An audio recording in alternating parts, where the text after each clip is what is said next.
उत्तर प्रदेश में सियासी पारा इस समय चरम पर है। 2026 के पंचायत चुनाव और 2027 के विधानसभा चुनाव की तैयारियां जोरों शोरों से चल रही है।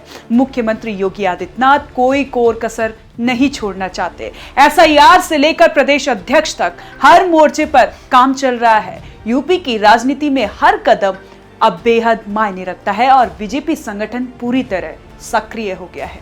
बीजेपी ने अपने नए प्रदेश अध्यक्ष के चुनाव की दिशा में पहला बड़ा कदम उठाया है। पार्टी ने प्रदेश परिषद के 327 सदस्यों की सूची जारी कर दी है। ये सदस्य अगले प्रदेश अध्यक्ष के चुनाव में निर्णायक वोटर की भूमिका निभाएंगे। इस सूची के जारी होने को औपचारिक रूप से प्रदेश अध्यक्ष चुनाव की शुरुआत माना जा रहा है।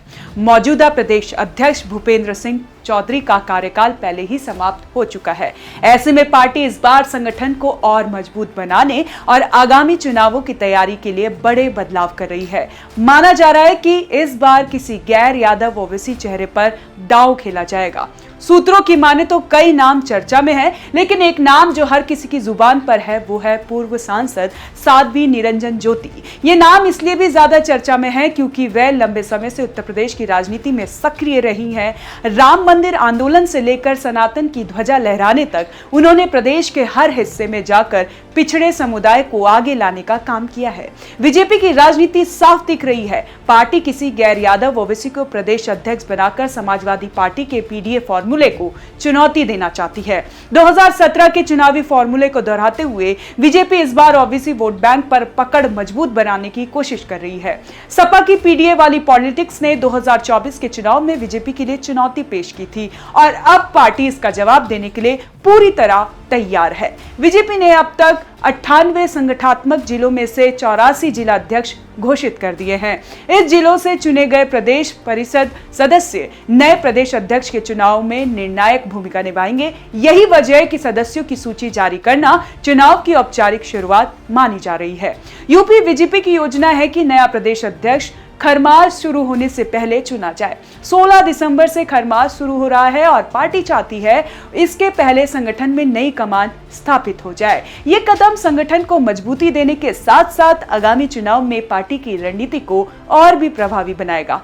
इस बार पार्टी किसी गैर यादव ओवैसी चेहरे पर दांव खेलकर विभिन्न समुदाय को संतुलित करने की कोशिश कर रही है। इसका मकसद सिर्फ संगठनात्मक मजबूती नहीं बल्कि आगामी चुनाव में वोटर आधार को मजबूत करना भी है। बीजेपी की यह रणनीति साफ संकेत देती है कि पार्टी 2017 के फॉर्मूले को दोहराते हुए ओवैसी वोट बैंक पर पकड़ बनाने के लिए गंभीर है।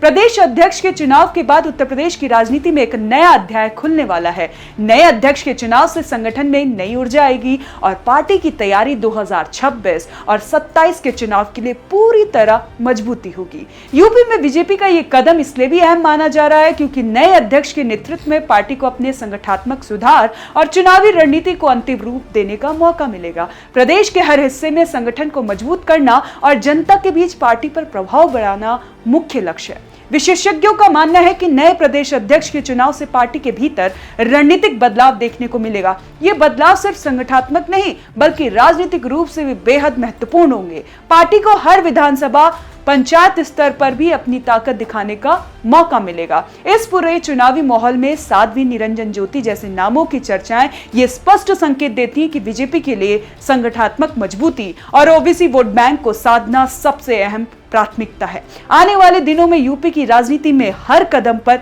नजर टिकी रहेगी। संक्षेप में अगर हम आपको बताएं, उत्तर प्रदेश में बीजेपी संगठन पूरी तरह से सक्रिय है। प्रदेश परिषद के सदस्यों की सूची जारी होना, ओबीसी नेतृत्व और संभावित नए प्रदेश अध्यक्ष ये संकेत दे रहे हैं कि आने वाले हफ्तों में यूपी की राजनीति में बड़ा बदलाव देखने को मिलेगा। 2026-2027 के चुनाव की तैयारी में बीजेपी हर मोर्चे पर सियासी तैयारी कर रही है। नए प्रदेश अध्यक्ष के चुनाव के बाद पार्टी संगठन और चुनावी रणनीति दोनों नई दिशा मिलेगी। उत्तर प्रदेश की राजनीति में अब सियासी पारा चरम पर है और आने वाले दिनों में सबकी नजरें इसी पर रहेगी। कैसी लगी आपको ये जानकारी? आप हमें कमेंट कर जरूर बताएं और देखते रहें ONOG न्यूज़।